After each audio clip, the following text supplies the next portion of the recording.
Rossi is here, and she is a nightmare to theorycraft. Because of her hybrid nature, she can work exceptionally in multiple team archetypes. But the one we'll focus on for this video is the Arts Damage team, because Big Burst is cool. In this deep dive, we'll talk about her kit, explain her role in the team, go over team options, as well as build options and rotation details for a few teams. Let's get into it. Rossi is a hybrid heat and physical unit, dealing physical damage with a majority of her kit, and heat damage with her ultimate and passive. Outside of dealing damage, she is an excellent vulnerability provider, applies a physical and heat damage taken debuff, and even has a heat infliction in her kit. Make no mistake though, she is not a unit you pick to support your team, but rather a unit that you must support and build around. Let's break down her kit.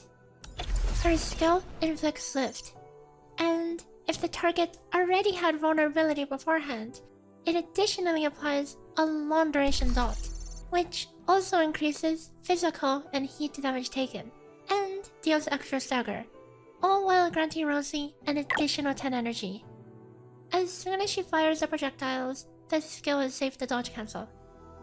This is a very loaded ability, but ideally needs some other teammate to set up the first stack for maximum efficiency. Because of how powerful the additional stagger and energy is, rotations will typically use this skill twice, or even 3 times out of the 5 to 6 skills in a full cycle. Next is her combo. This is triggered when applying either a vulnerability stack or infliction to a target that already has the other status. So, applying vulnerability to a target with infliction, or infliction to a target with vulnerability. Note that triggering a reaction with said infliction will still trigger this combo. This is a 2-part combo. The first part does nothing special, and the second part consumes Arts infliction stacks to deal bonus damage, on top of applying lift and giving Rossi a massive crit buff. This also has a mini QTE, and if you press it with the right timing, you'll get an additional Vuln stack. Note that you do not have to hit the specific timing, nor actually consume an infliction stack in order to receive the buff. Each part of this combo also grants Rossi 10 energy, totaling 20. As such, having constant access to this combo is very important for Rossi's ultimate gain. Before we talk about her ultimate though, let's talk about her Seething Blood passive. This gives all of her abilities outside of her basic attacks a bonus on crit heat damage effect to enemies affected by her dot. This is increased by 50% when the target is combusted. While her skill and combo don't have that many hits to benefit too much from this, this is where her ult comes in. Rossi's ultimate deals a flurry of heat damage hits, all with significantly increased crit damage, finishing off with a heat infliction stack. This high hit count procs her Seething Blood passive up to 27 times, doing some insane damage. This comes at a steep cost of 110 energy, though with how much bonus energy her combo and skill grant to herself, this won't require you to go too much out of your way to get ultimate gain on her gear for a proper rotation. So, now that we understand her kit, what kind of teams does she fit in? We ideally want a character that can provide a vulnerability stack in an efficient way, such as Gilberta, who can do this for 0 SP. Since Rossi generates a very large amount of vulnerability stacks, a total of 3 with her combo and skill, taking a vulnerability consumer with Crush or Breach, such as Endfield, Hold, or Depend, can add a substantial amount of extra damage. Or we can throw all of this out the window and focus on specifically just buffing our ultimate, which is exactly what this guide will be focusing on. Does it really make sense to focus on just one part of her damage though? Recall that Gilberta is already a super effective pick for getting a free stack of vulnerability to set up the rotation.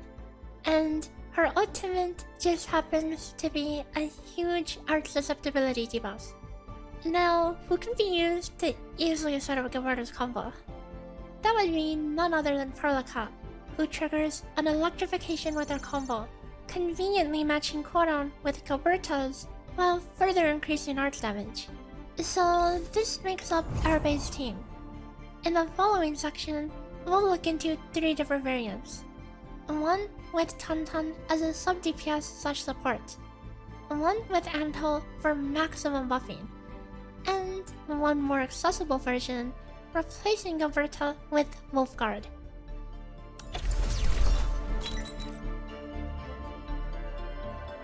Before we get into rotations, there's something we need to consider. Rossi is actually quite fast at generating energy with a proper team around her, to a point where she can reliably be comfortable with quicker 5 skill rotation setups as opposed to the 6 to 7 skill rotations that some other characters use. As such, a majority of the rotations covered will be 5 skill rotations unless otherwise stated. Let's start with the Antal team. Because Rossi's weapons don't offer any team buffs, we'll first take a look at her personal damage numbers. Her signature weapon offers quite a substantial jump over alternative options at a baseline, though both her Battle Pass weapon, Glorious Memory, as well as Rapid Ascent scale fairly well with dupes, and catch up a bit, but are still quite a bit behind. For gear, there are 2 options, both using MI security due to her crit synergy. One is the generic build that uses the Armored T1 and 2 security scopes along with Redeemer gloves, and then the full damage build that instead uses Frontier's Armor T3 along with MI security gloves and 2 scopes. The main difference between these setups is that the first has some ultimate gain where the second does not, while the second scratches by with an extra 0.72% damage on Rossi. If you're feeling spicy, replacing Redeemer gloves with MI security gloves and then one of the scopes with either a Link Swap or a Type 50 Yinlan Radar T1 has identical average damage, but can be stronger when crit fishing. Note that ultimate gain is only needed in shorter rotations, but it's nice to have for casual play. When looking at her team damage numbers, the gains are all dampened proportionally, because again, her weapons don't affect the team's damage. Perlica will be doing pretty decent damage in this team, and will be using her finisher as well. So, Oblivion is quite powerful. A maxed out stanza can be slightly stronger if you actually ult, though with this rotation, most things should die without Perlica's ult. Wild Wanderer is a slightly weaker option. For gear, you'll want to use Eternal Zernite Gloves T1 to meet energy requirements if planning to ult, assuming you have her P2. Use Pulsar Labs outside of that. If going for a no ult rotation, use MI Security Hands PPE to enhance your finisher instead. On Antal, you'll want to use either Detonation Unit or Stanza. His gear is straightforward. You'll want to use 2 Eternal Zernite Power Cores along with the gloves, as well as tight full light armor. The Catastrophe set is also an option for speedrunning if you want to skip his ult, but you would be left with, no joke, 109.7775 energy on Rossi. So you would have to run Redeemer armor on her, which is a 10% damage loss. Last, but certainly not least, let's look at Gilberta. For weapons, her signature pulls ahead slightly over Stanza, though in faster rotations, the ultimate gain it has is mandatory in cases where you're running Swordmancer. forcing you to run Monaihe for ultimate gain otherwise if you don't have it. In a normal team, you'd run the 3-piece Eternal Zaranite set. In a faster team, you may need to run Swordmancer depending on the boss you're fighting in order for the break to line up with the burst window. One last thing before we talk about rotations. Let's talk about swapping characters. This is something that, for most teams, is very negligible and not really worth the effort.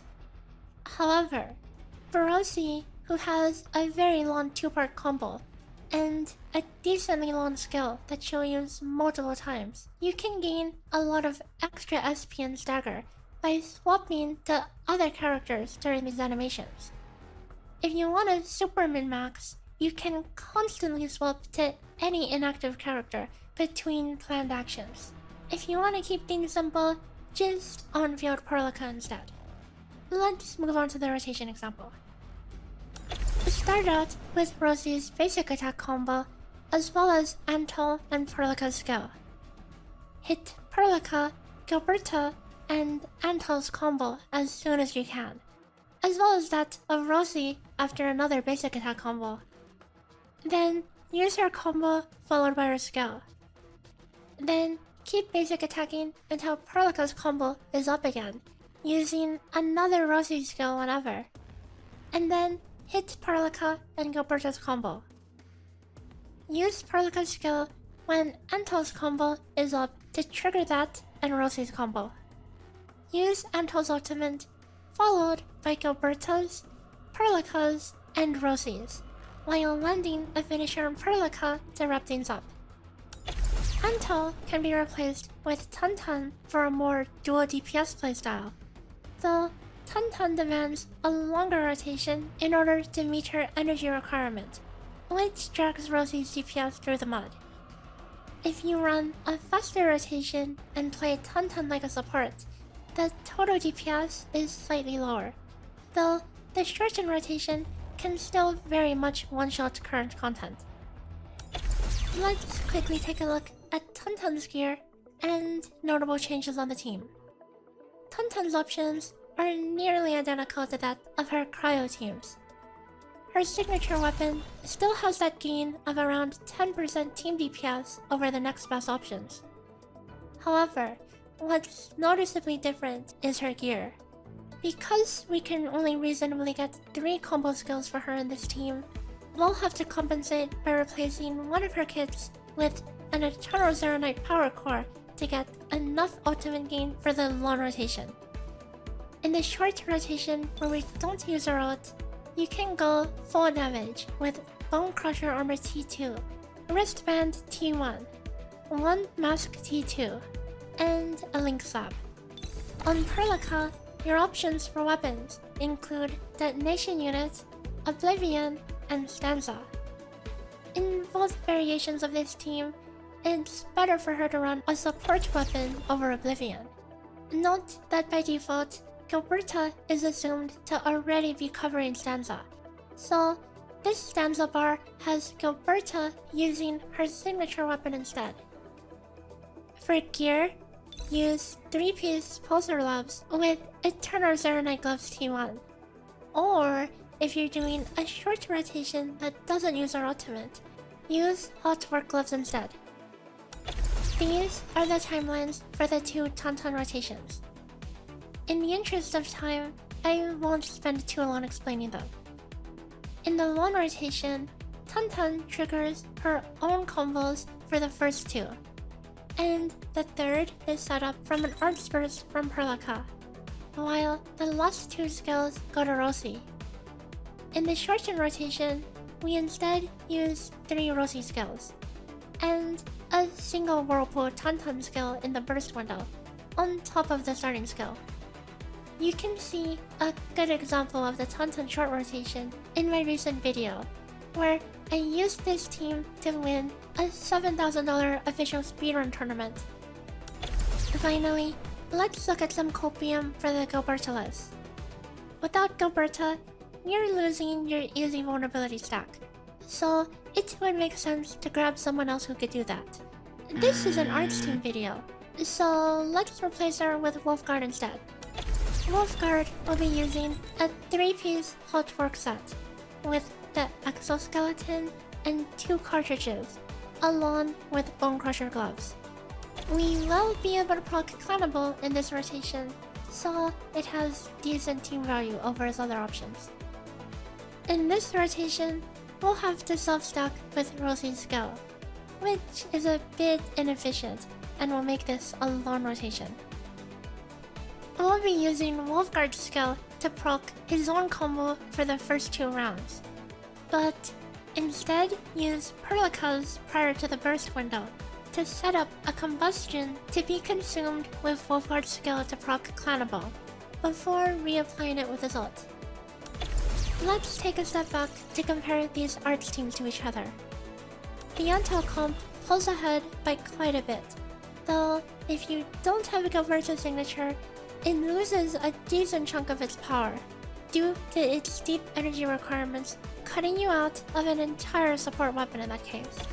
The Tangtang team is decently competitive, and while the full rotation deals slightly higher DPS, current encounters can be reasonably cleared with a fast rotation. The Wulfgard Antal team falls behind by quite a bit, but the total damage is actually fairly close to the other comps. It's just the rotation time is much slower, as Rossi needs to self-stack the vulnerability. That's it for this Rossi guide. She fits into so many team comps that it's really not that reasonable to cover them all in the depth that I would like to. So, which team is your favorite? I imagine you may be watching this guide because you too are an arts enjoyer, right? Or maybe you're writing a comment that says, "Why no physical?" Either way, thanks for making it to the end. Want to learn more about micro tech such as animation cancels and swapping? Check out the previous video. And I'll see you guys next time. Bye bye! Sub